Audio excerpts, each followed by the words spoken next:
Good morning. Day 52 of our Great Bible Truth series, A Nation in Captivity. We're going to read two passages, Jeremiah 29, 4 through 14, and Daniel chapter 1. It sounds like a lot, but it's not that much reading, so let's just read it together here. Jeremiah 29, Yahweh of armies, the God of Israel, says to all the captivity whom I have caused to be carried away captive from Jerusalem to Babylon, build houses and dwell in them, and plant gardens and eat their fruit. Take wives, and father sons and daughters, and take wives for your sons, and give your daughters to husbands, that they may bear sons and daughters, and multiply there, and don't be diminished. Seek the peace of the city where I have caused you to be carried away captive, and pray to Yahweh for it. For in its peace you shall have peace. For Yahweh of armies, the God of Israel, says, don't let your prophets who are among you and your diviners deceive you, neither listen to your dreams which you cause to be dreamed. For they prophesy falsely to you in my name, and I have not sent them, says Yahweh. For Yahweh says, after 70 years are accomplished for Babylon, I will visit you and perform my good word toward you, in causing you to return to this place. For I know the thoughts that I think toward you, says Yahweh, thoughts of peace and not of evil, to give you hope and a future. You shall call on me, and you shall go and pray to me, and I will listen to you. You shall seek me and find me, when you shall search for me with all your heart. And I will be found by you, says Yahweh, and I will turn again your captivity, and I will gather you from all the nations and from all the places where I have driven you, says Yahweh, and I will bring you again to the place from where I caused you to be carried away captive. So a few things going on there that are very important, and it's the first one is God, even though they're captive and they're not in the land of Israel, and they got taken away because of their disobedience, God tells them now, you got to make the best of where you're at. Marry, pray for the peace of the city, thrive there, because as you thrive, as the country thrives, you'll thrive.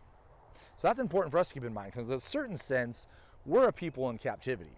None of us live in a Christian nation. I mean, we might think America's a Christian nation, right? But it's a secular nation. There might be some Christian values that some people in government hold, but it's largely not tied to any specific religion or religious system. So it's syncretic, much like Babylon would be. But God doesn't tell them, raise up and overthrow Babylon and take back and start to follow me now. No, he says, you're going to have to make do there. And even pray for these pagan people to do well so that you'll do well. And he tells them, don't be diminished, though. That's why they're supposed to intermarry and start businesses and do all those things, because they're supposed to keep their remnant, because the time will come when God will restore them. So that's important for us to keep in mind in trying to sometimes take the power back or formulate a better governmental system. We need to bless wherever we're at. We should be a blessing, not a cursing. Now, it's interesting here because he says, don't listen to the prophets. That's the second thing I was going to mention.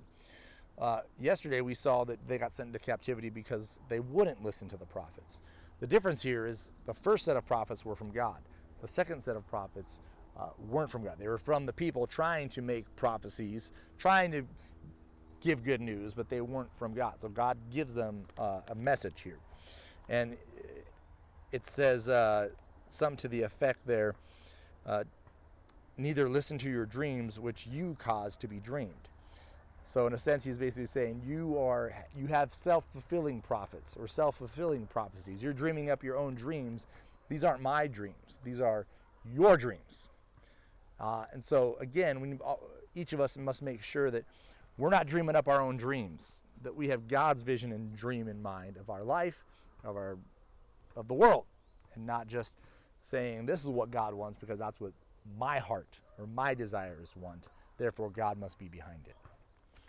So the second part now of our reading is from the book of Daniel, chapter 1, and this I will summarize a little bit. It's not too long, but basically what occurs is Daniel's brought before King Nebuchadnezzar's court, him and his 3 friends, and they're taken as advisors, and they're given Babylonian names, or their Babylonian equivalent names, kind of like Juan and John, right? So Daniel's name is changed to Belteshazzar, so on and so forth. But what happens is Daniel says he doesn't want to defile himself with the king's food, or dainties, as it says here, that he's given good dainties and wine and food and drink. And so he just wants to eat vegetables. Give us vegetables to eat and water to drink. And the king's servant says, look, the king told me to give you this stuff, and he wants you guys to look good, to eat well, and be his advisor. So I can't just starve you and give you vegetables. But they say, trust us. We don't want to indulge ourselves with what the king has here, partly because they want to stay faithful to God, faithful to their people who are in suffering, and not somehow make the king feel that they're unfaithful to Yahweh, which they are indeed faithful to. And at the end of the 10 days, it says, their faces appeared fairer, and they were fatter in flesh than all the youths who ate of the king's dainties. So the steward took away their dainties and the wine that they should drink, and gave them vegetables. So it's interesting because many people look at the Daniel diet as a model for modern diets. However, if you notice, they say that they were all fairer and fatter than the people eating the king's food, which is probably a lot of meat, right? So, interesting point. I don't know that God wrote this for us to make a diet out of, like some people do. And even if you do that, realize it wasn't a weight loss diet. In fact, the guy was making sure that they wouldn't look like they had lost a bunch of weight, and they didn't. Maybe it's a miracle, but maybe they were eating a bunch of carbs and didn't lose weight. I don't know. But the point being, don't get too much into sometimes people try to take Bible verses and turn them into, fad diets or movements, or a book, The Prayer of Jabez, one sentence becomes this book. We need to read these things in context. There's meaning to them here. And that's ultimately that Daniel didn't, and his friends didn't want to live in the Babylonian ways. They wanted to stay true to Yahweh. So now they moved up in King Nebuchadnezzar's court, and it says they were the best advisors, right? They were better than in every matter of wisdom and understanding concerning which the king inquired of them. He'd found them 10 times better than all the magicians and enchanters who were in his realm. And it says Daniel continued even to the first year of King Cyrus. So Daniel continued even outside of King Nebuchadnezzar's reign to the next king. So our questions today, there's 6. The first one we answered, which was, how did God in his mercy provide for his people when they were forced to live in a foreign land? And did they have hope for the future of their people and land? Yes, because God told them to basically thrive there, marry, take on businesses like we talked about, all those things, right? Make the place thrive. And he did give them a hope that they would be returned eventually if they were, became faithful again. 2, Daniel and his 3 friends were placed in prominent positions in the Babylonian Empire. How was this part of God's plan for his people?